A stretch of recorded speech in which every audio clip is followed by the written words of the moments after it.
Hi students, welcome to India's. मैं सिबतुल्ला जकी। आज आपके लिए स्टूडेंट्स हम लोग कार्बन कंपाउंड के अब एग्जैक्ट टॉपिक पे बात करेंगे। वो तो बॉन्डिंग हमने सीख लिया। आइए स्टूडेंट्स, कार्बन कंपाउंड पे हम लोग कार्बन कंपाउंड इस चैप्टर में हम पढ़ेंगे क्या। असल बात ये है कि कार्बन कंपाउंड इस चैप्टर में हम पढ़ेंगे क्या। कार्बन कंपाउंड के इस चैप्टर में हम लोग ऑर्गेनिक कंपाउंड को स्टडी करेंगे। ओके स्टूडेंट, है ना। ऑर्गेनिक कंपाउंड के बारे में हम लोग सारी स्टडी करेंगे इस चैप्टर के अंदर, है ना। स्टूडेंट, जिस तरीके से आप एक टर्म आता है वर्सटाइल, वर्सटाइल जैसे आप सब कह सकते हो, जैसे अनुपम खेर एक एक्टर है। ये क्या होता है कि आप देखोगे इसे किसी भी इसके रोल में देख लो, मूवी में विलन का हो, कॉमेडियन का हो, फादर का हो, किसी भी रोल में एकदम फिट बैठेगा। अरे यार ये रोल इसी के लिए था, है ना। तो उसी को कहते हैं वर्सटाइल। कहते हैं ये वर्सटाइल एक्टर, ये हर चीज में फिट कर जाता है। तो इसी तरीके से स्टूडेंट कार्बन भी जो होता है ना, वो नेचर में वर्सटाइल होता है। कार्बन भी क्या होता है, नेचर में वर्सटाइल। और इसी वर्सटाइल होने की वजह से वो केमिस्ट्री की दुनिया में अपनी एक ब्रांच तैयार कर दिया है ना। और ब्रांच का नाम दिया है क्या, ऑर्गेनिक केमिस्ट्री। उसके अंदर सिर्फ और सिर्फ कार्बन के बने हुए कंपाउंड को स्टडी करते हैं अपन, है ना स्टूडेंट।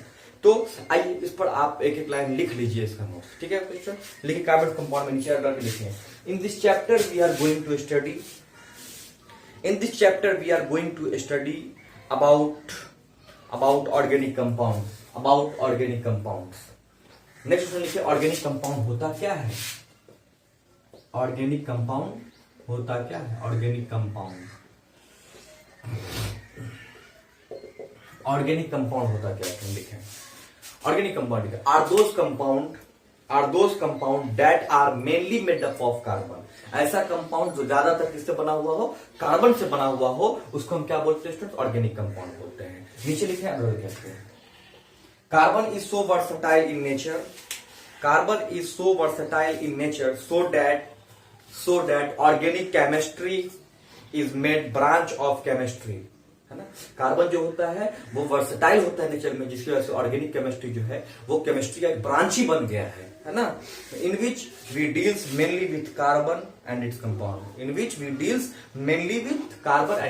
है ना, जिसमें हम लोग सिर्फ और सिर्फ कार्बन या उसके कंपाउंड को स्टडी करते हैं। ओके स्टूडेंट, आइए हेडिंग डालिए, कार्बन की इंट्रोडक्शन को पढ़ते हैं। इंट्रोडक्शन ऑफ कार्बन, इसके बारे में आप भी जानते होंगे स्टूडेंट, है ना। हेडिंग डाले आप, introduction of carbon. Introduction of carbon, carbon का इंट्रोडक्शन स्टूडेंट। सबसे पहला, कार्बन इज एन एलिमेंट, देखिए carbon is an element with symbol C, है ना। मैं लिखूंगा नहीं, आप लिखो।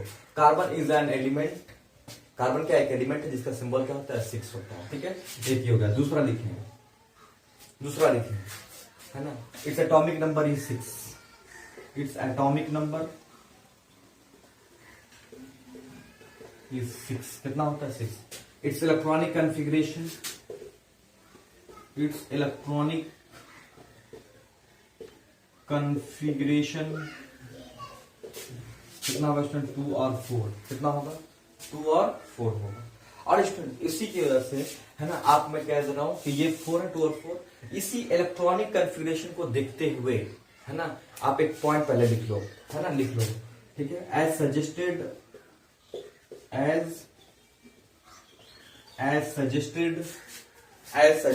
by its configuration,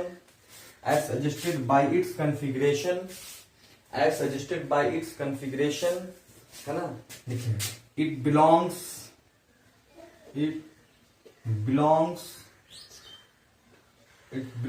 to second period and 14 group, है ना। इसके इलेक्ट्रॉनिक कॉन्फ़िगरेशन की वजह से इसे सजेस्ट किया गया है। ये कौन से ग्रुप में, पीरियड में, सेकंड पीरियड और 14 ग्रुप। आप स्टूडेंट जानते होंगे कि मॉडर्न पीरियोडिक टेबल में 7 पीरियड्स और 18 ग्रुप है, 7 पीरियड और 18 ग्रुप है ना। तो इसमें कार्बन की पोजीशन क्या है कि कार्बन दूसरे पीरियड और 14वें ग्रुप यानी 14 ग्रुप में लाई करता है। कैसे पता चला होगा, मैंने यहां पर दिया सजेस्टेड टू इलेक्ट्रॉनिक कॉन्फ़िगरेशन। कैसे, देखना स्टूडेंट, किसी भी एटम का यदि एलिमेंट का क्लास 10 तक अगर आपको बताना हो कि ये कौन से पीरियड टेबल में, कौन से पीरियड और कौन से ग्रुप में लाई कर रहा है, स्टूडेंट उसका इलेक्ट्रॉनिक कॉन्फ़िगरेशन करो। देखो कितने नंबर ऑफ सेल में गया, देखो ये के शेल एल शेल में गया, 2 शेल हुआ यहाँ, यानी जितना नंबर ऑफ सेल होगा उतना पीरियड होगा। 2 सेल यानी पीरियड नंबर 2 में लाई कर रहा है ना। तो कार्बन पीरियड नंबर 2 में लाई कर रहा है। और ग्रुप कैसे बताएंगे स्टूडेंट, देखो तो अगर बैलेंस इलेक्ट्रॉन किसी एलिमेंट का, किसी एटम का आप इलेक्ट्रॉनिक कन्फिगरेशन करते हो, बैलेंस इलेक्ट्रॉन 1 और 2 बच जाएगा तो ग्रुप नंबर 1 में लाई करेगा, ग्रुप नंबर 2 में लाई करेगा। अगर किसी का बैलेंस इलेक्ट्रॉन 1 है तो ग्रुप नंबर 1 में लाई करेगा, बैलेंस इलेक्ट्रॉन अगर 2 है तो ग्रुप नंबर 2 में लाई करेगा। जैसे है ना, जैसे स्टूडेंट अगर आप देख लो सोडियम Na11 2 8 2 10 1 11, बैलेंस इलेक्ट्रॉन कितना स्टूडेंट 1 है, यानी ये ग्रुप नंबर 1 में लाई करेगा। आप देख लेना पीरियोडिक टेबल में ग्रुप नंबर 1 में लाई करेगा, है ना। सेल कितना स्टूडेंट 3 है, यानी पीरियड नंबर 3 में लाई करेगा। 2 होगा तो ग्रुप नंबर 2 में लाई करेगा, है ना। और अगर 3 4 5 6 7 8 9 8 तक हो, मतलब है ना, अगर 3 हो 4 हो 5 हो 6 हो 7 हो 8 हो अगर बैलेंस इलेक्ट्रॉन तो क्या होगा, ये सब अगर बैलेंस इलेक्ट्रॉन बच जाए स्टूडेंट, इसमें सब में 10 ऐड कर देना। अगर किसी का बैलेंस इलेक्ट्रॉन 3 है उसमें 10 ऐड कर दो, यानी ग्रुप नंबर 13 में लाई करेगा।